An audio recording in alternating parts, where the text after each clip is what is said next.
Hi everyone, it's Mr. Hardy here, and as part of my role here as an assistant head at Caulfield Schools, I'm in charge of exams and assessment. So I'm here today to try and update you on our plans for Year 11s and 13s and how they will get their grades this year. To start with, I just wanted to talk about this photo. Now, this is a photo taken in 2019, which is the last time that we had a results day based on external assessment. What is clear is that there is a look of joy there of achieving grades that you have surprise on, that you've really worked hard and earned. And that's what we endeavoured to do in this whole process, is that we want to make sure that all of you have grades that you're really proud of and that will help you to get to the next stages. I can say on my own account that last year, the results day for A-level especially was incredibly hard. We work with students where their grades have been downgraded by an algorithm not based on the judgments we've made, and I spent the next day forming many appeals for students based on how unfair the system was, and thankfully those decisions in the end were overturned. What the government have done this year means that we won't be in that situation, and hopefully is a much more positive way of looking at how each student will achieve their grades. And what I'm here today to do is explain what that is. To start with, I'll go through what I'm trying to achieve. We're going to look at what the government have said, what our plans look like at Corfe Hills, how this will differ from subject to subject, how we will ensure it's fair for all students, and what can you do to get the best grades possible. Now, the first thing that is clear is that students will be graded by teacher judgment and not by an algorithm affecting results afterwards.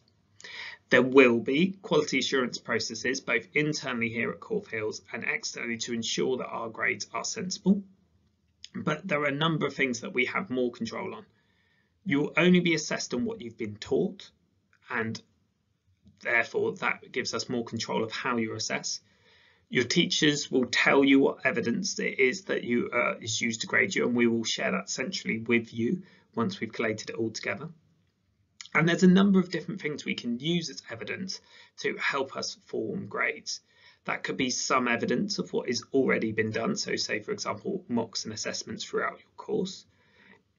It certainly could be the non-examined assessments, so your coursework and NEA work that is applicable to some subjects. But also it could be your portfolio if you're doing an art-based subject, or we're still allowed to assess now in the future of the course. Now that means there's an opportunity to help you look at finishing your courses and focusing on final assessments that we will do here in school.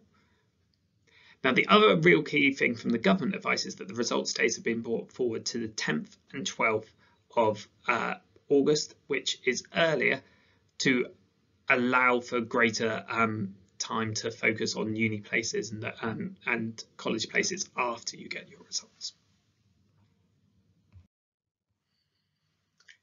Now, at Corfe Hills, we have looked at this, and our plan is that we would like to do further assessment with you, and we're going to encourage that all subjects do further assessment when you return to school. What we don't think is that that should maybe be immediately, and certainly any larger assessments will be from the 26th of April and run through till the 28th of May. You'll be informed well in advance of when those are, but we're also able to inform you of what's on those assessments. So we'll be able to give you a greater picture so that we're not assessing maybe all the course, but the parts that we have selected. Again, I'll reiterate that any NEA coursework needs completing, and you'll be guided by your teachers as a priority of what that should look like for each individual subject. Now, we've taken the decision that some assessment will take place in class, and that will be smaller assessment where that's appropriate. But if it's a longer assessment, we will be doing that under exam conditions. This is partly because we feel this is a good way for students to concentrate, but also a way that they can focus on. The real difference, though, is that each subject will inform about what is on the assessment, and therefore it will give you a clear idea of where you should focus any energies you're putting into to ensure that you understand. It's also clear that we're reducing the amount of assessment so that it won't be as much as a full exam soon, because that would also not be a good idea. And so for each subject, they're at the moment making those decisions. I would say give us a bit of patience in getting that information to you, because obviously we want to make sure we make the right decisions to award fair grades for all our students. Now, just to give an example of how this may look different, there's 3 different subjects that I've given an idea of what they might choose to use. This is not committed, this is just an example. In maths, they might use a final assessment as the main way to form a grade, but also look at the previous assessment that had been done in the last 2 years of the course. In product design, it would be a combination of the project work, the NEA, and a theory exam. And again, it would be that guidance that we'd give of what that is on that exam to make sure that it's focused on and achievable for students. The final one is that the one that is clear from guidance, art will be based on a portfolio of work. So it's purely by making sure your portfolio is of the highest standard possible, that's how the work will be judged. I think there's 2 really key things that students may be concerned about, which how do we know it will be fair? How do we know that Caulfields won't be more generous or harsh than other schools? And that's both by using our internal and the external moderation process. All schools have to follow the same guidance. We've all looked at it and are following the same set of rules. All schools are subject to the same quality assurance. So the quality assurance process run by both the exam boards and Ofqual is there to ensure that we are being fair on all our students. And the judgments will be based on evidence, and it's that evidence that we collect that we will share for each subject what that evidence is, and we will collate that centrally and get that to you. What we'll also take into account is any context that we should be, which may have affected a student performance. Now, in an exam series, for example, there's what's called special consideration. That's where, for example, illness or whatever has hampered performance. And we will similarly use that in our judgments to make sure that we are fair on all students.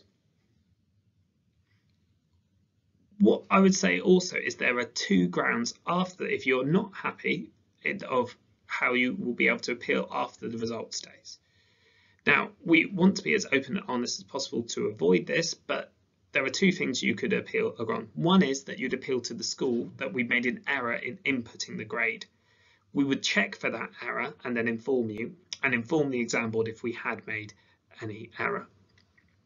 The second one is that you would appeal that the evidence we used was not appropriate, and then the exam board would review our evidence, and you'd appeal to us and we'd appeal to the exam board on your behalf, where they would review the evidence that we'd had. It's clear, hopefully not a situation anyone be in, but I wanted to explain that at this time. The key thing I'd like to say that's very different from this year to last year is that you've got a chance to still show us how well you are performing and still show us in the time left by the assessment opportunities that we will create. The key things of what can you do is all the things we'd normally suggest to a student. Come back to work in school, listen to your teachers carefully to be read and learn as well as you possibly can. Be patient with us while we form those details to confirm for each subject, because we want to make sure we award grades that are as fair as we possibly can and set the process up to do that.